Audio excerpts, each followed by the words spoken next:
और अब बात उत्तराखंड की कर लेते हैं। उत्तराखंड विधानसभा के बजट सत्र का आज दूसरा दिन है और थोड़ी देर में शुरू होगी सदन की कार्यवाही। आज सत्ता पक्ष की तरफ से पेश किए जाएंगे विधेयक। सदन में आज 5 विधेयक और 3 अध्यादेश होंगे, लेकिन इससे पहले आपको एक बड़ी खबर बताते चले, जहां धामी कैबिनेट की अहम बैठक जारी है।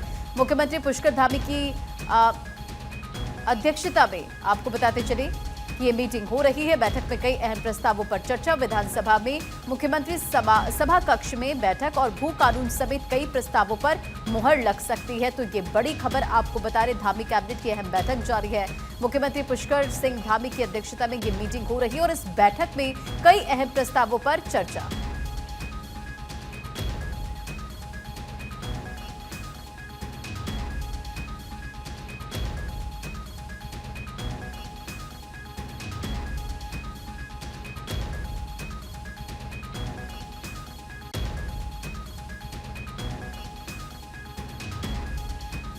तो ये बड़ी जानकारी आपको दे रहे, धामी कैबिनेट की अहम बैठक आज और मुख्यमंत्री पुष्कर धामी की अध्यक्षता में ये मीटिंग होगी। बैठक में कई प्रस्तावों पर चर्चा होगी और विधानसभा में मुख्यमंत्री सभा कक्ष में ये बैठक हो रही। भू कानून समेत कई अहम प्रस्तावों पर मुहर लग सकती है। तो देखिए, दूसरी तरफ उत्तराखंड विधानसभा के बजट सत्र का ये दूसरा दिन है और धामी कैबिनेट की एक तरफ ये मीटिंग जारी है, जिसमें भू कानून समेत कई अहम प्रस्तावों पर मुहर लग सकती है। तो ये बड़ी खबर आपको बता रहे हैं।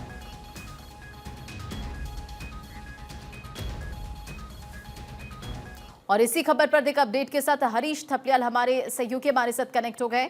हरीश, ये बड़ी जानकारी, जहां धामी की अध्यक्षता में ये मीटिंग जारी है और सबसे बड़ी बात, भू कानून समेत कई प्रस्तावों पर मुहर लग सकती है।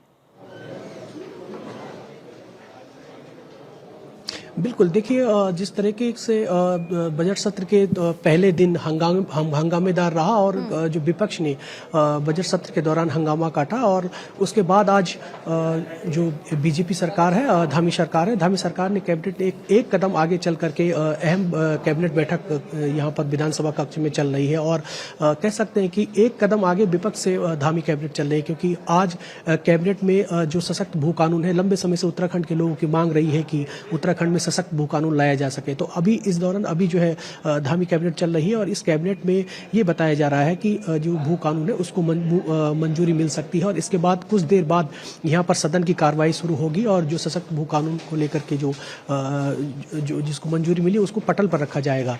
और कह सकते हैं कि यहाँ पर जो विपक्ष है वो एक तरीके से कह सकते हैं कि धड़ाम हो गया है और उनको जो आज मुद्दा था बोलने का वो नहीं मिल पाएगा। ऐसे में ये बड़ी उपलब्धि है धामी सरकार की। और इसके अलावा अभी जो सीडीएस है अनिल चौहान, वो मुख्यमंत्री पुष्कर सिंह धामी से भी मुलाकात कर रहे हैं। सैन्य गतिविधियों को लेकर के उत्तराखंड में किस तरीके से यहाँ पर सैन्य गतिविधियों को लेकर के इंफ्रास्ट्रक्चर डेवलप करना है, उसको लेकर भी अनिल चौहान जो सीडीएस है और मुख्यमंत्री पुष्कर सिंह धामी है, उनके बीच में बातचीत चल रही है। हालांकि अभी 27 फरवरी को पीएम मोदी का हर्षिल दौरा है, उसको लेकर भी यहाँ पर बातचीत मुख्यमंत्री और सीडीएस अनिल चौहान के बीच में चल रही है। और आज जिस तरीके से आज दूसरा दिन है, आज भी सदन हंगामेदार रहने वाला है, क्योंकि करीब 521 प्रश्न है जिसको सत्ता पक्ष और विपक्ष के लोग विधानसभा के पटल पर उठाएंगे। जी ठीक है हरीश, आप हमारे साथ कनेक्ट रहे, आगे भी आपसे अपडेट लेंगे। तो देखिए, धामी कैबिनेट की अहम बैठक जारी है और इस बैठक में कई अहम प्रस्तावों पर ये जानकारी मिल रही है कि पास किए जा सकते हैं। विधानसभा में मुख्यमंत्री सभा कक्ष में ये बैठक हो रही है और भू कानून समेत कई प्रस्तावों पर मुहर लग सकती है। तो देखिए, उत्तराखंड विधानसभा के बजट सत्र का आज दूसरा दिन है। अगली बड़ी खबर आपको बता रहे, थोड़ी देर में शुरू होगी सदन की कार्यवाही। आज सत्ता पक्ष की तरफ से पेश किए जाएंगे विधेयक। सदन में आज 5 विधेयक और 3 अध्यादेश होंगे पेश। सदन की कार्यवाही हंगामेदार रहने के आसार है, जैसा कि जिक्र हम पहले भी कर रहे थे, क्योंकि कई ऐसे मुद्दे हैं जिसे लेकर विपक्ष लगातार सरकार को घेरती नजर आ रही है। और थोड़ी देर में शुरू होगी सदन की कार्यवाही और आज सत्ता पक्ष की तरफ से पेश किए जाएंगे विधेयक। दूसरी तरफ देखिए, धामी कैबिनेट की मीटिंग जारी है और इस बैठक में ये जानकारी मिल रही है कि भू कानून समेत कई प्रस्तावों पर मुहर लग सकती है। और हरीश हमारे साथ लगातार कनेक्ट है। हरीश, जिसका जिक्र आप अभी कर भी रहे थे, क्योंकि आज सत्ता पक्ष की तरफ से पेश किए जाएंगे विधेयक और आज भी जो सदन की कार्यवाही है वो हंगामेदार रहने के आसार है। किस तरह से विपक्ष ने घेरने की रणनीति बनाई है? बिल्कुल देखिए, आज जिस तरीके से जो अर्बन इलाका है उत्तराखंड का, उसको लेकर के चाहे वो नगर पालिका विधेयक हो या फिर नगर पंचायत या नगर निगम, इसको लेकर के यहाँ पर विधेयक आज सदन के पटल पर रखा जाएगा। इसमें संशोधन ये माना जा रहा है कि कैबिनेट सदन की कार्रवाई से पहले जो सदन के पटल पर ये रखा जाएगा, ताकि यहाँ पर, क्योंकि 1954 जो उत्तर प्रदेश शहरी विकास अधिनियम है उसको लेकर भी यहाँ पर संशोधन किया जा सकता है। और ये बड़ी जानकारी है, और क्योंकि अभी तक लगातार 1954 का अधिनियम यहाँ पर चला आ रहा था, जिसको लेकर के आज धामी कैबिनेट संशोधन कर सकती है। जी बिल्कुल, और इसी के साथ साथ जो बजट सत्र है वो हंगामेदार होने की भी आशंका है। सदन में आज 5 विधेयक और 3 अध्यादेश भी पेश होंगे। बिल्कुल, मैंने कहा कि जो उत्तर प्रदेश शहरी क्षेत्र अधिनियम है उसमें संशोधन यहाँ पर हो सकता है, और सदन की ओर से चाहे वो सत्ता पक्ष हो या विपक्ष हो, उनकी ओर से यहाँ पर प्रश्नकाल होगा, और ये अपने अपने क्षेत्रों की परेशानियाँ जो प्रश्नकाल है वो उठाएंगे। इसका जवाब संबंधित मिनिस्टर देंगे। और सबसे महत्वपूर्ण ये रहेगा कि कल वित्त मंत्री प्रेमचंद अग्रवाल 1 लाख करोड़ का बजट यहाँ पर पेश कर सकते हैं, जिसमें हर वर्ग का ध्यान रखा गया है, और कह सकते हैं कि उत्तराखंड के जो जन भावनाएं हैं उनके अनुरूप यहाँ पर बजट पेश होगा। जी चलिए, बहुत बहुत शुक्रिया इन तमाम जानकारियों के लिए। नजर बनाए रखें। खबरों में आगे बढ़ते हैं और देहरादून विधानसभा में मंगलवार को बजट सत्र की शुरुआत हो गई। मुख्यमंत्री पुष्कर सिंह धामी ने कहा कि ये साल उत्तराखंड का रजत जयंती साल है, और इस रजत जयंती साल को सरकार राज्य को समर्पित करते हुए नए विचारों को लेकर नए संकल्प के साथ आगे बढ़ेगी। सीएम धामी ने कहा कि जो हमारी विकास यात्रा है, इस विकास यात्रा को अनवरत रूप से चलाने के लिए इस बजट में प्रावधान किया जाएगा। आज बजट सत्र का शुभारंभ हुआ है, और माननीय राज्यपाल महोदय के अभिभाषण से इस बजट सत्र की शुरुआत हुई है। राज्यपाल महोदय का अभिभाषण हमारी सरकार का रोड मैप है, और जो भी वक्तव्य आज, जो भी भाषण माननीय राज्यपाल महोदय ने दिया है, उसको रोड मैप मानकर उसको आगे के लिए करने वाले कामों की प्राथमिकता में रखकर हमारी सरकार उस पर आगे बढ़ेगी। और ये जो वर्ष है, हम सभी जानते हैं कि उत्तराखंड राज्य का ये 25वां वर्ष है, रजत जयंती वर्ष है, और इस रजत जयंती वर्ष को सरकार राज्य को समर्पित करते हुए नवाचारों को लेकर आगे बढ़ेगी, एक संकल्प के साथ आगे बढ़ेगी।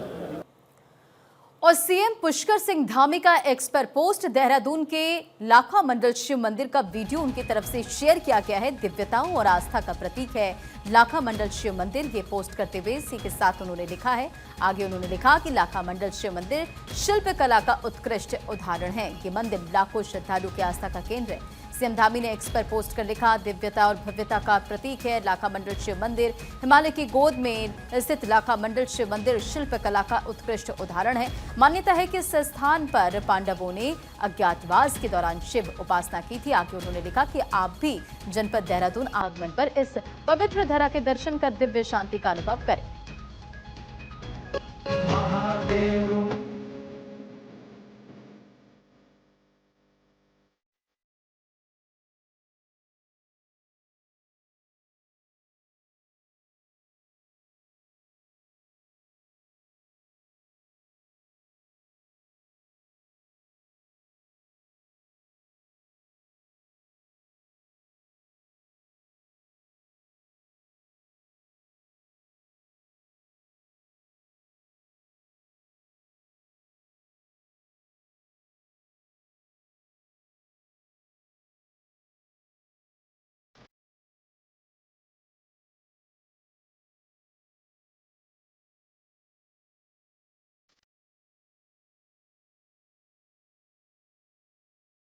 अब ये बड़ी खबर, जहां छत्रपति शिवाजी महाराज की जयंती आज, सीएम धामी ने शिवाजी महाराज को नमन किया है। शौर्य की प्रतिमूर्ति शिवाजी महाराज जी को कोटिशा नमन।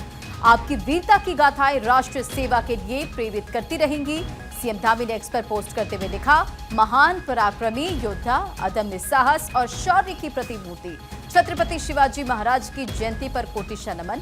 आपका संघर्षमयी जीवन, राष्ट्रभक्ति, कर्तव्य निष्ठा और धर्म संस्कृति के संरक्षण का अद्वितीय उदाहरण है। आपकी वीरता और नेतृत्व की अनगिनत गाथाएं हमें सदैव राष्ट्र के लिए प्रेरित करती रहेंगी। तो देखिए, आज शिवाजी महाराज की जयंती है। छत्रपति शिवाजी महाराज की जयंती पर देश के तमाम बड़े दिग्गज आज उनके किए गए कार्यों को याद कर रहे हैं, उन्हें नमन कर रहे हैं। प्रधानमंत्री नरेंद्र मोदी ने भी सोशल मीडिया प्लेटफॉर्म एक्स पर उन्हें लेकर पोस्ट लिखा और इसी के साथ तस्वीरें भी, एक वीडियो पोस्ट भी उनकी तरफ से शेयर किया गया। और ये पोस्ट आपको इस वक्त दिखा रहे हैं, जहां छत्रपति शिवाजी महाराज की जयंती पर सीएम धामी ने उन्हें नमन किया है। माधवराव सदाशिवराव गोलवलकर की जयंती आज है और सीएम धामी ने एक्स पर पोस्ट कर उन्हें श्रद्धांजलि दी है। माधवराव सदाशिवराव गोलवलकर की जयंती आज और सीएम धामी ने भी एक्स पर पोस्ट कर उन्हें नमन किया है। आरएसएस के द्वितीय सर संघचालक माधवराव को शत शत नमन। आपका जीवन हम सभी के लिए प्रेरणा स्रोत है, सीएम धामी ने एक्स पर पोस्ट करते हुए आगे लिखा। आरएसएस के द्वितीय सर संघचालक, महान विचारक, श्रद्धेय माधवराव सदाशिवराव गोलवलकर गुरुजी की जयंती पर शत शत नमन। भारतीय संस्कृति, स्वदेशी विचारधारा और धर्म के उत्थान के लिए समर्पित आपका जीवन हम सभी के लिए प्रेरणा स्रोत है।